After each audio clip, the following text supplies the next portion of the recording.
killing began immediately in several ways, often by individual Japanese soldiers or up to 30 soldiers together going about, each one seeming to have the power of life or death. And then soon there was organized killing of great bodies of men, and I passed columns of men being taken out to be killed. These people were being killed by rifle fire and machine gun principally. Also we knew of groups of several hundred being bayoneted to death.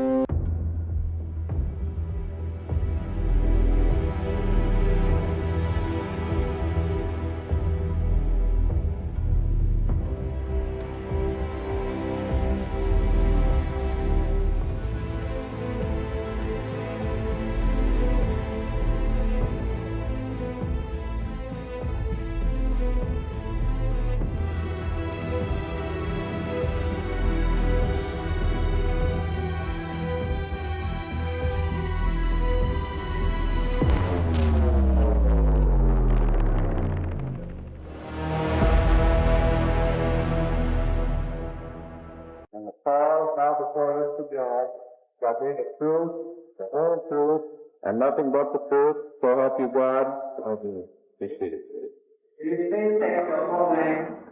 John Gillespie McGee. I was a missionary of the Episcopal Church at Nanking from 1912 to 1940. John McGee, an American missionary. The 105 minutes of footage he captured at great personal risk became the most irrefutable evidence in the trial of Iwane Matsui.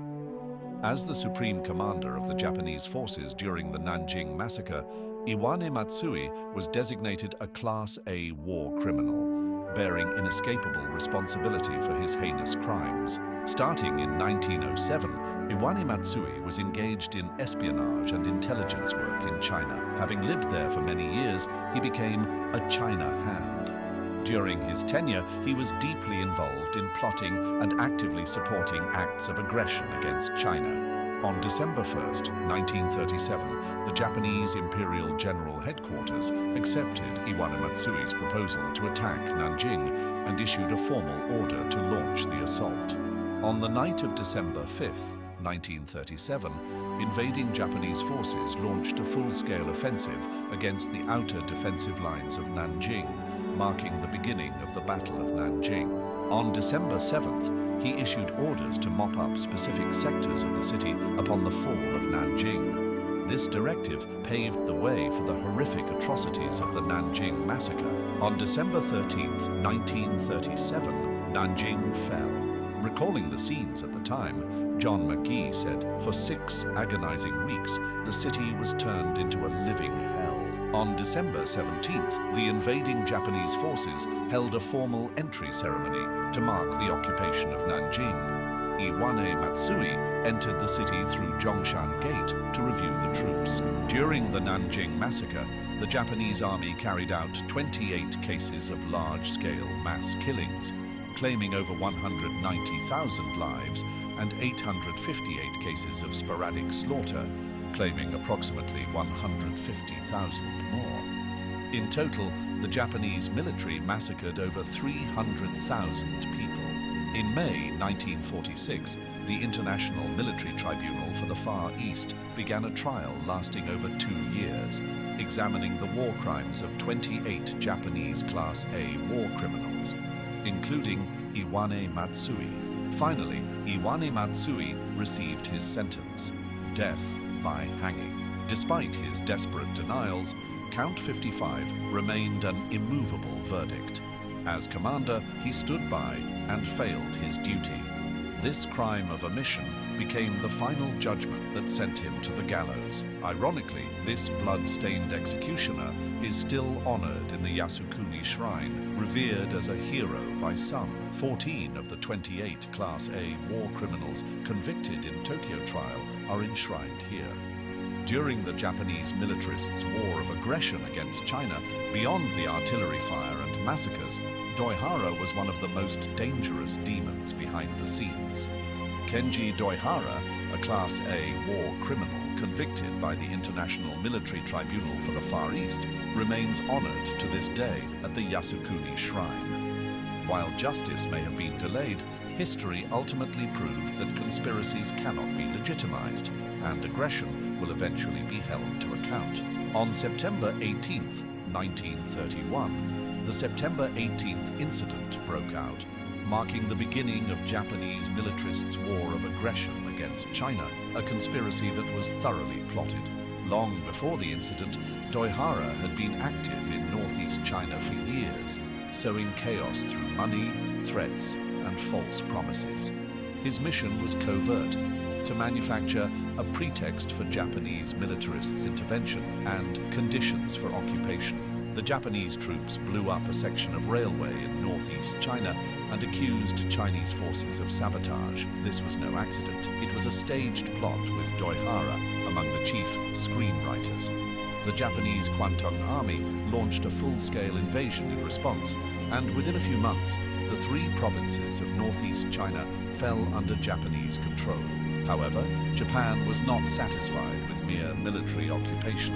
It moved on to an even more deceptive project, the fabrication of a puppet state in China to be known as Manchukuo. In this process, Doihara played a particularly brutal role. He was directly responsible for identifying, controlling, and manipulating a so-called political symbol, and that symbol was Puyi, the last emperor of the Qing dynasty. Doihara approached Puyi constantly with the lure of restoring the monarchy and protecting the royal family, while simultaneously coercing him with military force and threats to his life.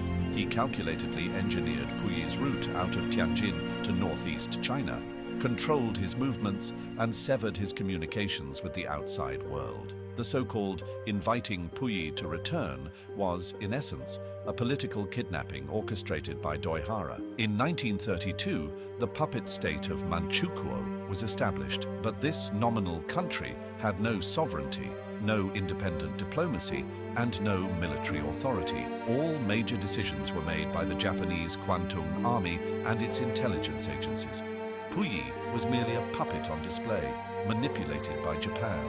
On August 16, 1946, at the International Military Tribunal for the Far East in Tokyo, Puyi testified as a key witness. As a direct witness to Japan's conspiracy to invade northeast China, Puyi emphasized that his role was never voluntary, but had been forced by Japan to leave Tianjin and go to northeast China. This testimony shattered the lie that Manchukuo was an act of national self-determination. It became one of the tribunal's crucial pieces of evidence that Japan had invaded China and violated its sovereignty. As a result, Kenji Doihara was firmly placed in the dock of history and law. Doihara was an infamous schemer who wallowed in nefarious tactics, espionage, cold-blooded assassination, and the treacherous subversion of his targets.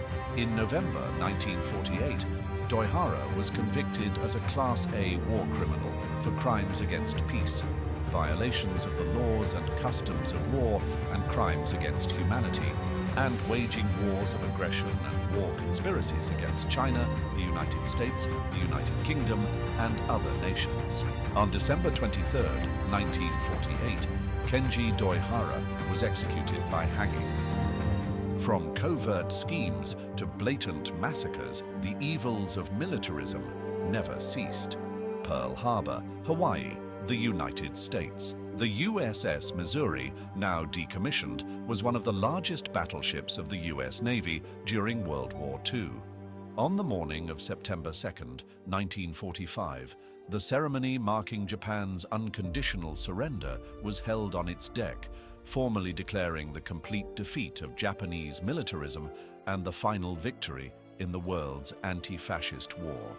In this footage, the two men signing the instrument of surrender on behalf of the Japanese emperor, the government, and the Army General Staff are Mamoru Shigemitsu, then Japan's foreign minister, and Yoshijiro Umezu, chief of the Army General Staff. In March 1934, Yoshijiro Umezu was dispatched to China. His role ran through the entire course of Japan's aggression, from the invasion of northeast China to the collapse of the Pacific War.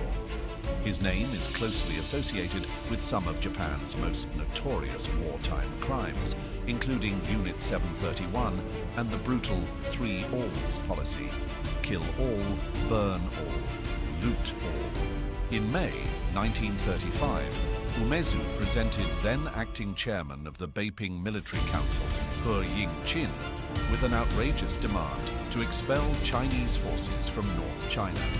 He then redeployed Japanese troops south from northeast China, coercing He Ying-chin into signing the He-Umezu agreement, effectively opening the door for Japan's full-scale military expansion into North China. In 1938, Umezu became commander of the Japanese First Army. He enforced the savage 3 Alls policy, inflicting immense suffering on the Chinese people. Statistics show that during the entire war of resistance against Japanese aggression, as many as 7 million civilians in North China were killed under the 3 Alls policy. One of the most heinous units Japan deployed in China was Unit 731. When it was first established, the unit had no official designation. It was Yoshijiro Umezu, then commander of the Kwantung Army, who granted it its code number and helped expand its operations. That's why he is widely regarded as the man behind Unit 731. At least tens of thousands of Chinese, Soviet and Korean civilians and Allied prisoners of war were used as live subjects in human experiments, dying in extreme pain and cruelty. This chapter of history remains an indelible scar on the conscience of human civilization. 日本侵华细菌战部队在其建立和扩张的过程当中，得到了日本政府、日军大本营、日本关东军、日本医学界的勾结与多方配合，这充分证明了日本细菌战是自上而下的、有预谋、有组织的国家犯罪。 As a loyal executor of Japan's expansionist militarist strategy, Umezu did not limit his crimes to China. In 1941, having previously taken part in the Russo-Japanese War, Umezu organized large-scale military exercises targeting the Soviet Union as a hypothetical enemy. He continued to train Kwantung Army forces and sent large numbers of elite troops to the Pacific Theater. At the Tokyo trial, Yoshijiro Umezu was one of the highest-ranking military officers among the defendants. He was convicted as a Class A war criminal and sentenced to life imprisonment in November 1948. Although he escaped execution, justice was not denied forever. On January 8, 1949, Umezu died of rectal cancer in Sugamo Prison in Tokyo, without ever admitting guilt. After his death, Umezu's spirit tablet was enshrined at Yasukuni Shrine. The crimes of individuals ultimately culminate in the terror of a nation's war machine. The shadow of Tojo Hideki, Japan's Class A war criminal, still lingers. On December 23, 1948, the chief architect of Japan's war of aggression in Asia met his end. Tojo Hideki, the prime minister whose actions and policies significantly expanded the scope and brutality of World War II in Asia, was executed by hanging. The International Military Tribunal for the Far East found him guilty on multiple counts. He became the face of Japanese militarism, responsible for a full-scale and expanded aggression against China, the attack on Pearl Harbor, the invasion of Southeast Asia, and immense suffering across the Asian continent. Tojo Hideki is known as the Razor General, started serving as the Prime Minister of Japan from October 1941. As a central architect of the aggression war against China, policies under his oversight led to atrocities such as the 3 Alls policy, a scorched earth campaign of killing, burning, and looting. He was directly involved in authorizing biological warfare programs, including the notorious Unit 731, where human experimentation was carried out on living prisoners. His responsibility extended far beyond Asia. Tojo knew of and sanctioned the brutal treatment of prisoners of war. Events like the Bataan Death March, along with first-hand accounts from forced labor camps across the region, became enduring symbols of that cruelty. Under his leadership, Tens of thousands of Allied prisoners of war and millions of Asian civilians perished. At his trial, Tojo defended Japan's actions as legitimate self-defense, a claim the judges completely rejected. The trial was meant to be a permanent lesson that militarism leads only to ruin and judgment. But has that lesson truly been learned? Decades later, the symbols and mindset of that dark era persist. Quite a number of Japanese prime ministers and senior officials have paid respects at the Yasukuni shrine, where Tojo and other Class A war criminals are enshrined. For the victims of Japan's wartime aggression, these visits are undoubtedly fresh injury to the victims of the war. More recently, hardline rhetoric has resurfaced among influential political figures. Now, under Prime Minister Sanae Takaichi, we see dangerous steps back. The shadow of Tojo Hideki is long. His crimes are recalled not to reopen old wounds, but to guard against their repetition. Vigilance, history reminds us, is the price of peace. Massaker, die jetzt Japan nicht nur in China, sondern beispielsweise auch in Korea angerichtet hat. Und wenn die wieder hochkommen sollten, also dieses Kriegervolk Japan, dann könnte das nicht nur über China, sondern über die gesamte Region. 日本要在亚洲军事化，这对其他的国家来讲都是太危险。 Even some Japanese citizens are appalled, saying that dangerous moves will push Japan to the brink of war. But Takaichi and her right-wing cronies don't care about public opinion. They care about pleasing the nationalist voters who want to restore Japan's glory by erasing its guilt. For years, despite strong opposition from Asian countries and criticism from the international community, some Japanese right-wing politicians have repeatedly visited the shrine. 历史和现实证明，重走军国主义是邪路，也注定是一条死路。与军国主义彻底切割，真心走和平发展道路，是日本获得国际社会，特别是亚洲近邻信任与理解的重要前提。